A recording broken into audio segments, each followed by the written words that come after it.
Capítulo 6. Porquinho e Pimenta. Ficou por uns instantes a examinar a casinha e a pensar no que faria. Súbito, surgiu do seio da floresta um criado. Alice achou que devia ser um criado por vestir libré, mas a julgar pelo seu físico mais parecia peixe. Chegou e bateu com força na porta. A porta foi aberta por outro criado, também de libré, mas com cara de rã. Alice observou que ambos tinham os cabelos encaracolados e empoados. Ficou imóvel, curiosa do que ia acontecer. O criado peixe tirou debaixo do braço uma enorme carta quase do tamanho dele e entregou ao outro, dizendo em tom grave: "Da parte da rainha para a senhora duquesa, convite para jogar croquet." E fizeram ambos tamanha reverência que as duas cabeças se encontraram. Poc! Alice riu-se tanto que teve de tapar a boca, de medo que eles ouvissem. O criado da rainha foi-se embora, e o outro ficou por ali, olhando estupidamente para o céu. Aproximando-se dele, Alice bateu na porta. "É inútil bater", disse o criado. "Primeiro, porque estou do mesmo lado da porta em que você está. Segundo, porque estão fazendo barulho lá dentro e ninguém ouve." Reinava, de fato, grande barulho dentro da casa, e de vez em quando ouvia-se rumor de pratos quebrados. "Diga-me, então", observou Alice, "que devo fazer para entrar?" "Podia haver razão para que você batesse?", continuou o criado sem responder ao perguntado. "Se a porta estivesse entre nós dois, isto é, se eu estivesse do lado de dentro e você do lado de fora, ou o contrário. Se você estivesse do lado de dentro e eu do lado de fora, eu poderia abrir para você sair." O criado dizia isso sem tirar os olhos do céu, o que Alice achou muito pouco delicado. Mas, pensou a menina consigo, talvez ele não tenha culpa disso. Seus olhos são quase no alto da cabeça e com certeza não pode baixá-los. Em todo caso, nada lhe custava responder a minha pergunta. E repetiu-a. "Diga-me, senhor, por onde poderei entrar?" "Ficarei sentado aqui até amanhã", foi a estranha resposta do criado. E nesse momento, a porta abriu-se e um prato veio voando lá de dentro, que esbarrou no nariz do criado e foi quebrar-se na árvore próxima. "Ou talvez até depois de amanhã", continuou ele no mesmo tom, como se nada houvesse acontecido. "Como devo entrar?", perguntou Alice, elevando a voz e já irritada. "Você vai entrar mesmo?", perguntou o criado. "Esta é a primeira questão que temos de resolver." Alice não gostou que ele lhe fizesse tal observação. É horrível como estas criaturas se implicam com tudo, acabam pondo-me maluca. Parece que o criado achou boa oportunidade para voltar à sua ideia do começo, e disse: "Ficaria sentado aqui durante dias e dias."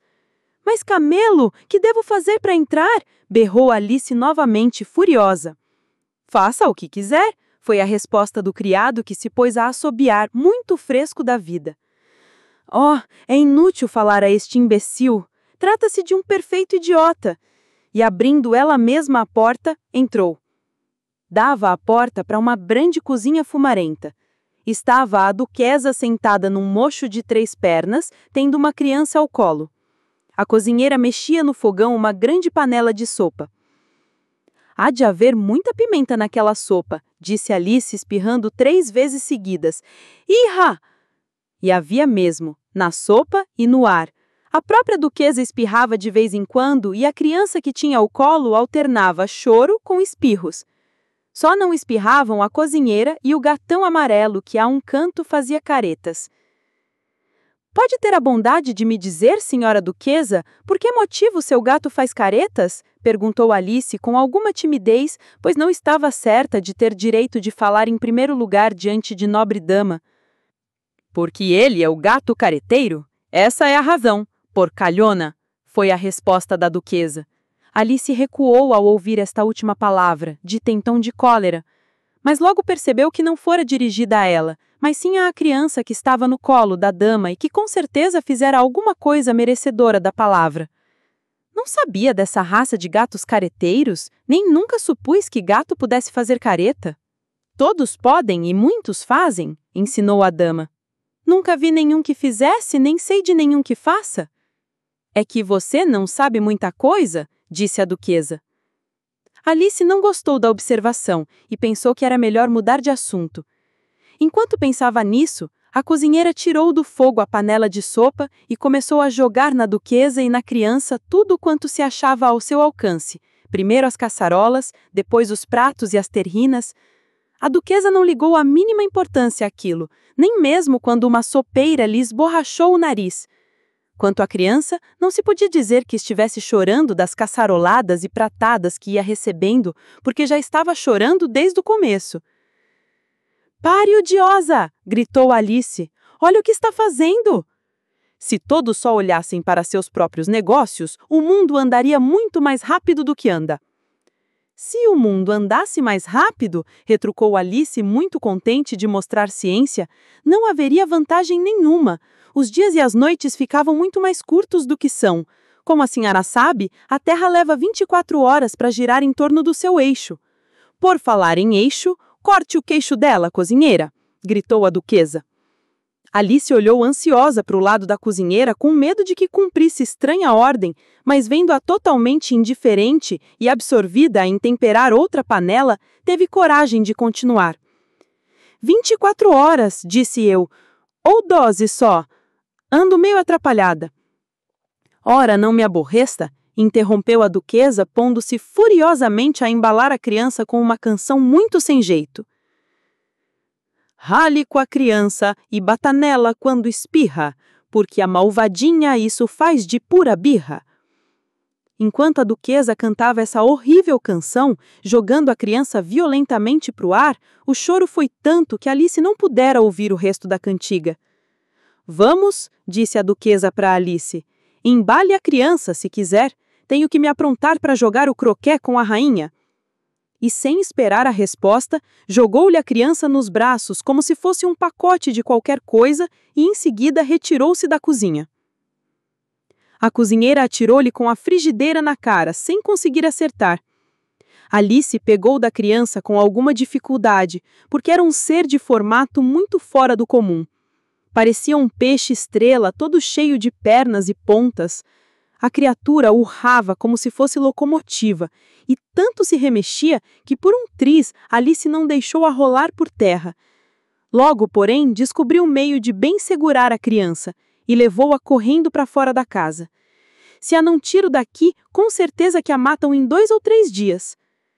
Estas palavras foram ditas em voz alta, e a criança, que havia parado de espirrar, grunhou como em resposta. Fique quieta, gritou Alice. Não meta o bedelho em conversa dos mais velhos. A criança grunhiu novamente, e Alice examinou-lhe a cara pela primeira vez.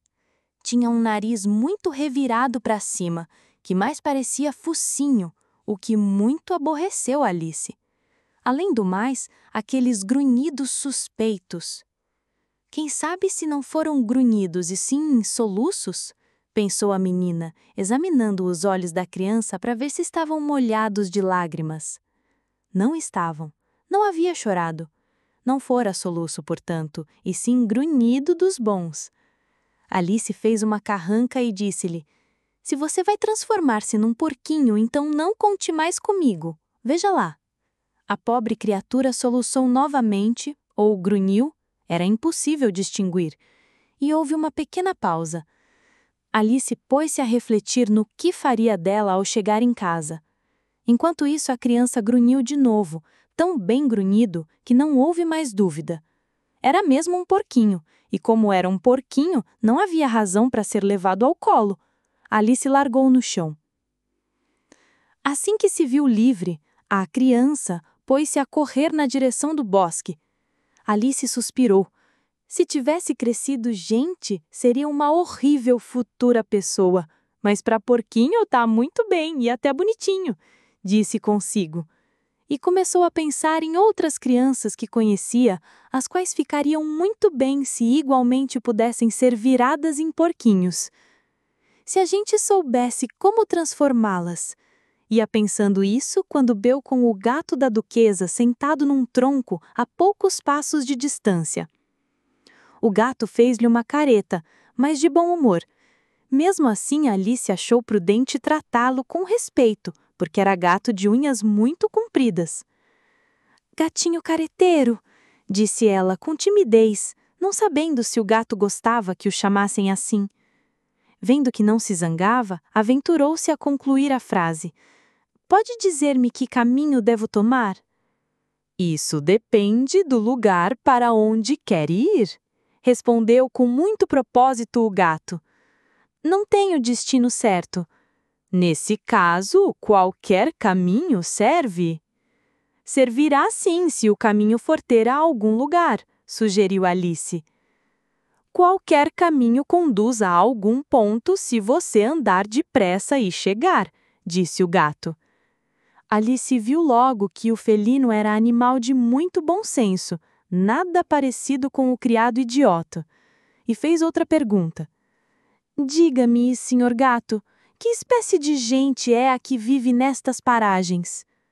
"Deste lado vive o chapeleiro", respondeu o gato apontando com a mão esquerda, "e deste outro lado vive a lebre telhuda.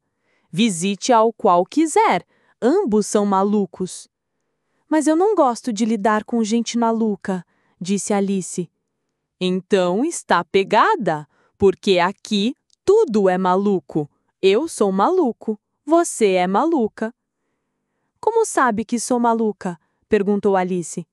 "Deve ser", respondeu o gato. "Do contrário, não estaria aqui." O raciocínio não pareceu muito perfeito, mas a menina continuou nas perguntas. "E você, como sabe que é maluco?" disse ela. "Vou explicar, mas diga-me antes, acha que os cães são malucos?" "Suponho que não." "Pois bem", concluiu o gato, "os cães rosnam quando se zangam e mexem com a cauda se estão contentes, não é assim? Já eu rosno quando estou satisfeito e movo a cauda quando estou zangado. Por conseguinte, sou maluco." "Uma coisa é rosnar e outra é roncar. Os cães rosnam, os gatos roncam", explicou Alice. "Dá na mesma", concluiu o gato. E, mudando de assunto, perguntou: "Vai jogar croquet com a rainha?" "Gostaria muito, mas não fui convidada." "Pois se for, lá me encontrará", disse o gato, desaparecendo. Alice não se mostrou surpreendida com tais modos, porque já estava acostumada às esquisitices daquele povo. Ficou parada com os olhos postos no galho onde o gato estivera, a cismar no que faria. Nisso, o gato reapareceu de brusco.